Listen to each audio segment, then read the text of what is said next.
Hi guys, Paidu1979 here.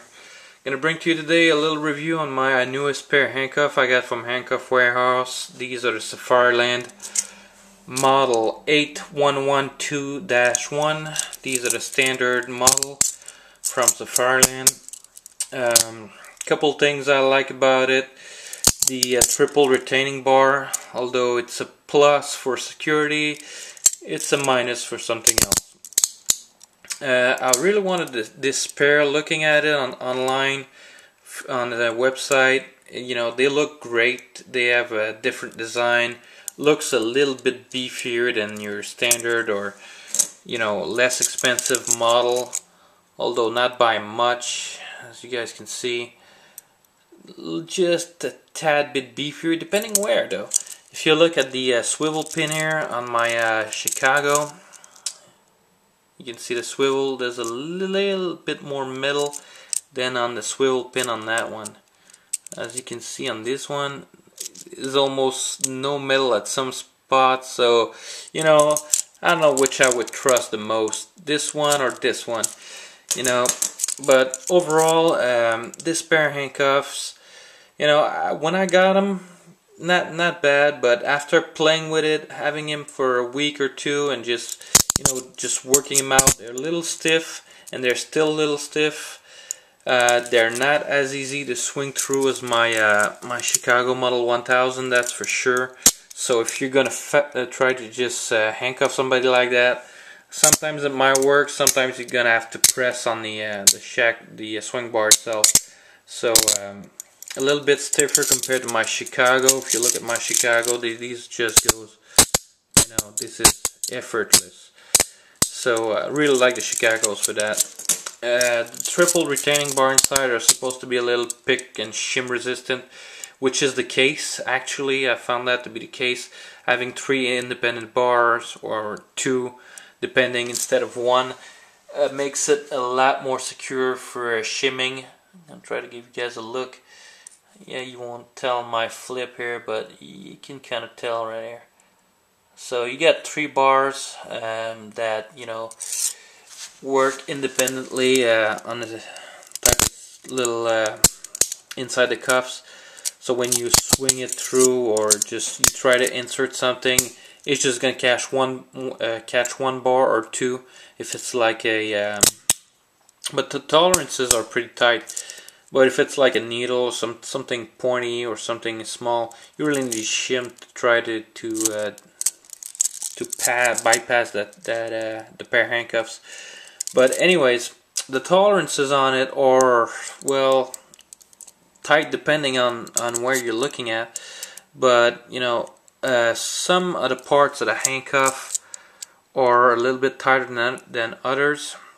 When I received it, I looked at it a little bit, and you know, the fit and finish wasn't up to par to what I wanted to see for a little bit more expensive pair and more quality, supposedly, pair of handcuffs.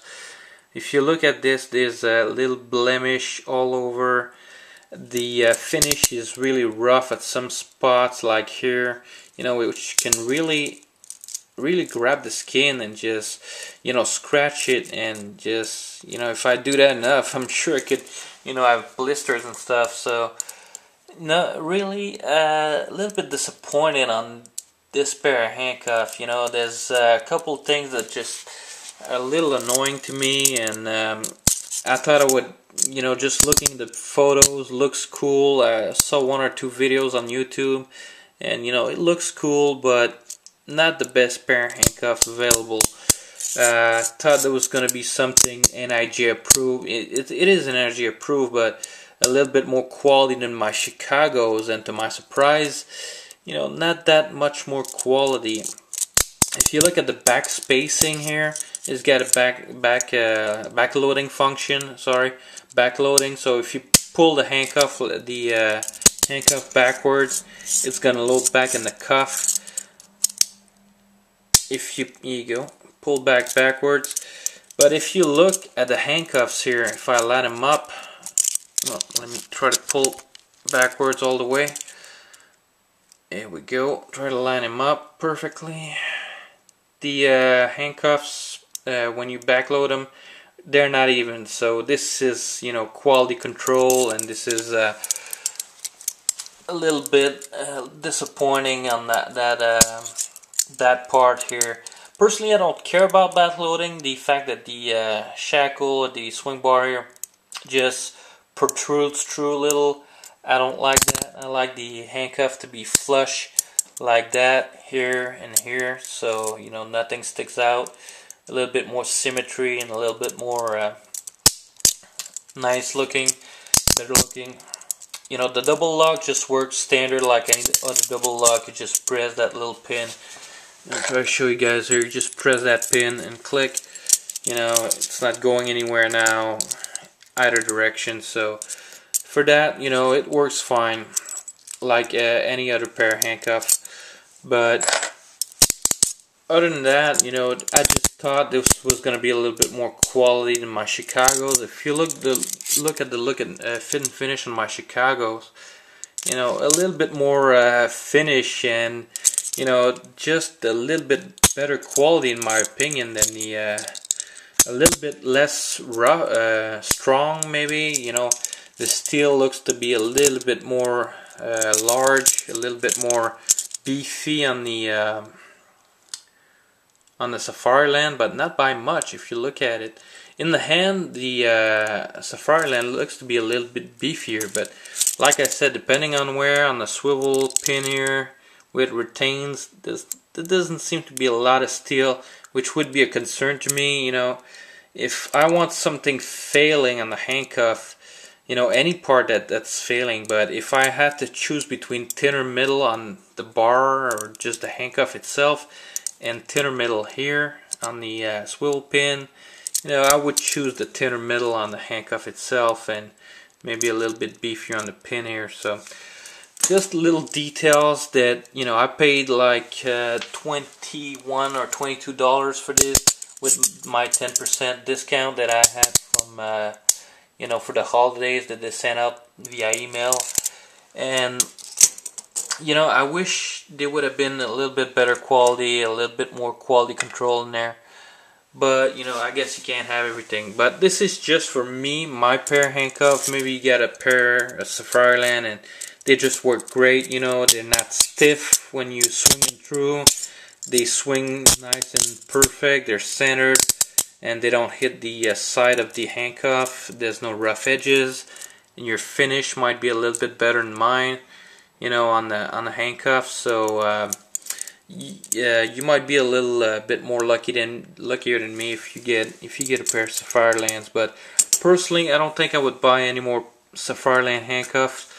Just a little bit disappointed. If my $15 Chicago can be a little bit better quality than that, I mean, for the fit and finish, I'm just gonna stick with the Chicago's. So maybe next time I'll try the CTS Thompsons. I mean, we'll see. Right now, for the pair I received for the SAFARILAND, a little bit disappointed in it. The quality control, the you know, manufacturing standards and the tolerances are not up to par to what I would have liked to see. And if you see, just note, forgot to mention that, but the finish on it, you probably won't be able to see it, but there's some spots everywhere on the finish. And you know, what else is there to say? You know, it's not my favorite pair of handcuffs by far as of now. So if I had to give it a score, maybe, you know, 6 out of 10. I'm gonna be generous a little bit and give it 6 out of 10. It's gonna do the job, but as of now, right now, it's not my favorite pair of handcuffs. So on that note, I hope you guys enjoyed this review. Try to keep it short, under 10 minutes. So hope you guys find that to be informative, and hope to see you guys on the next one. So see you guys later.